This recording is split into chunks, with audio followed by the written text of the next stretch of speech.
The purpose of this video is to present the Budget Advisory Committee's review of the 2025 Oak Tree HOA proposed budget.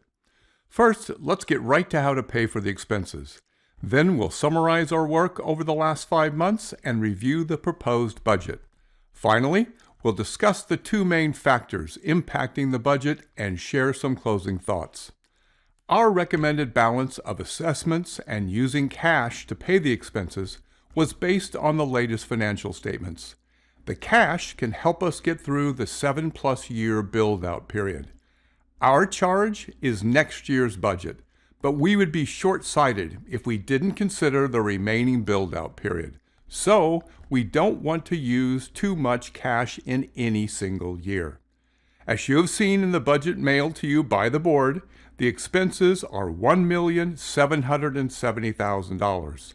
The current assessments of $240 would only cover $1,180,800, leaving a shortfall of $589,200. If we used all cash to cover the shortfall, it would use 71% of the cash. We thought that using that high of a percentage of cash would be fiscally irresponsible, since we will want to use some of that cash to subsidize future assessments. If we used all assessments to cover the shortfall, it would raise assessments to $360. None of us want to see that large of an assessment increase. So we worked with the board to find a reasonable balance between using cash and an assessment increase that we could all live with.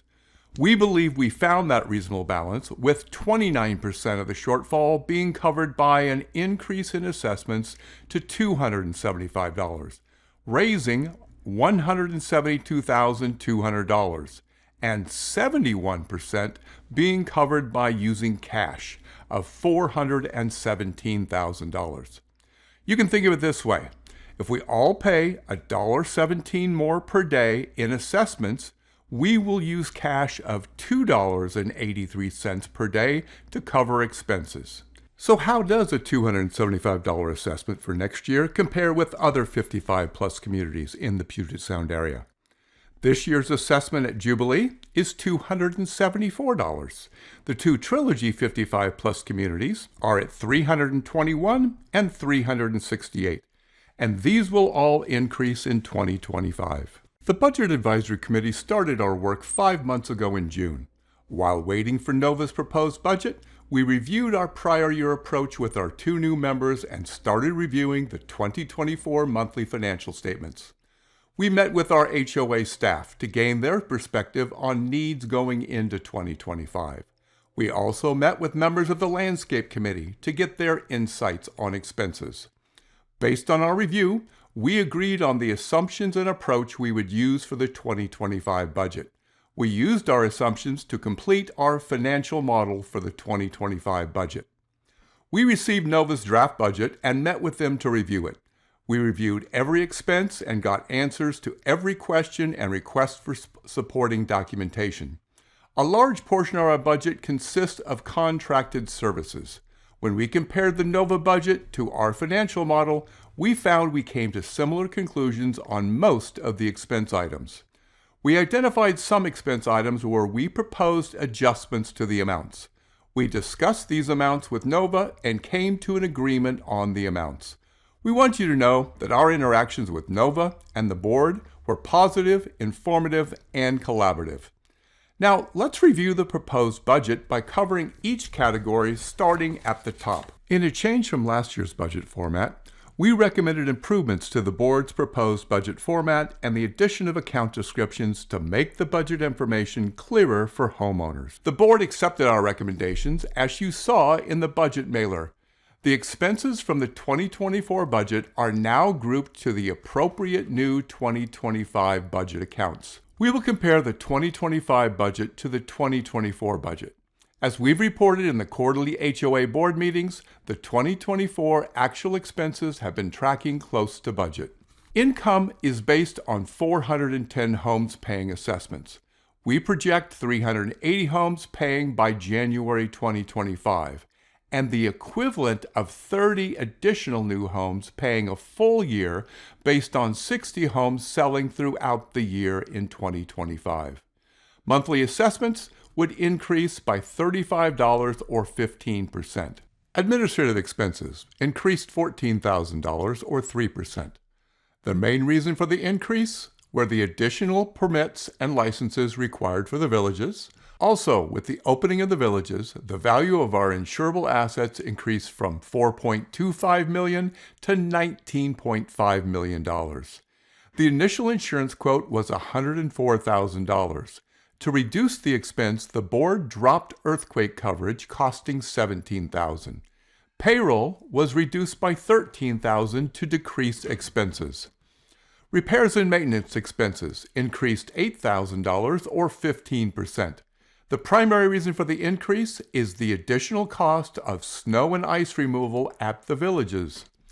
Landscaping expenses increased $233,000 or 47%. It's our largest expense category and will continue to grow to a larger percentage of our total expense budget as we add more homes and acres of land. With the change to using Pacific Landscape Maintenance as our landscaper, we now have a landscaper who has not only improved our basic landscaping needs, but works with the HOA Landscape Committee to find solutions for unaddressed needs. The overwhelming feedback we've heard from homeowners is they are happy with the improvement in the quality of our landscape maintenance. The Landscape Committee has a detailed plan to build on that progress we've all seen. The BAC and HOA board support their plan. Utility expenses increased $46,000 or 33%. The primary reason for the increase is the additional 33 acres of land to irrigate in Division 3. Villages expenses increased $10,000 or 7%. The primary reason for the increase is janitorial services and inflation. We also had better expense estimate information than we had a year ago. Pavilion expenses increased $5,000 or 11%. The primary reason for the increase is inflation. The annual reserve contribution increased $84,000 or 168%. The reserve study guides the amount of the annual reserve contribution.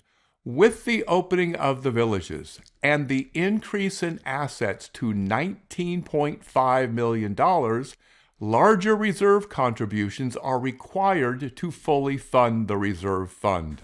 Finally, the total operating expenses increased $400,000, or 29%. We'll discuss the two main reasons for this large increase in a few minutes. With the 29% total expense increase, we decided to use a large amount of cash to hold the assessment increase down to $35, or 15%. So how does the $35 break down by the expense categories? 4 of the categories are $1.22 or less. The annual reserve contribution is $7.35. Utilities is $4.03. And landscaping is $20.39. As this chart clearly shows, landscaping and utilities, specifically the water for irrigation, are the reason for 70% of the increase. The reserve contribution adds an additional 21% to the increase. These 3 categories make up $32 of the $35 increase. Next, let's discuss how the 2025 budget expenses were impacted by 2 main factors: inflation and growth. As we've all experienced, inflation makes everything cost more. Growth is necessary for us to work through our estimated 7-year build-out period to reach completion at over 800 homes. In 2023 and 2024, we experienced substantial growth as a community, adding 70 new homes in 2023 and 60 in 2024 in Division 3. These new homes increased our total number of homes by 48% over 2 years. In addition, Completion of Division 3 increased the total number of HOA acres of land by 42%. Added to that growth, in 2024, we saw the opening of the villages. We are experiencing growing pains because the recent annual growth in acres and expenses were not accompanied by an equal growth in the assessment revenue from the new homes. The 60 new homes in 2024 did not all close on January 1st, but throughout the year. So the 2024 additional assessment revenue from these new homes is $90,000, which would cover only a quarter of the 2025 expense increase. We will continue to experience growing pains throughout the remainder of our 7-year build-out period, but the annual impact should decrease as we grow to a larger completion percentage, spreading the increased expenses over an even greater number of homes. If the 15% one-year assessment increase seems large to you, there's a reason why. For 2024, the board only increased assessments by $8, or 3%. Looking at the other 55-plus communities in the area, in 2024, they increased assessments by 7 to 8%, or double the Oak Tree increase. If we had increased the 2024 assessment by $18 or 8%, the 2025 increase would only be $25 or 10%. With the opening of the villages, our last amenity, the Budget Advisory Committee has started developing projection models to forecast the budget 5 years into the future. We will use these projections to recommend smoother annual assessment increases. In closing, early in our process, we agreed our approach should protect our community from getting anywhere near a special assessment. So we adopted our fiscally conservative approach to the budget. Our main reason for taking this approach is the financial health and strength of our Oak Tree HOA can have a positive or negative effect on the value of our homes. A well-funded HOA is an asset. An underfunded HOA is a liability. We want our HOA to be well-funded so it is a positive asset. Some homeowners may disagree with our approach. That's okay. There is more than one way to approach a budget. Some homeowners may disagree with the budget amount for a specific expense. With hundreds of people, there is always going to be differences in opinion. That's okay. The Budget Advisory Committee doesn't always agree on the amount of every expense in the final budget. We're working to find an amount that is reasonable. To be clear, no one who worked on reviewing this budget is happy about the large assessment increase, but after 5 months of working on the 2025 budget, we feel we have a reasonable budget for 2025 that will keep our HOA fiscally healthy going into 2026. We are asking for your support by voting yes to ratify the 2025 budget. Thanks for watching.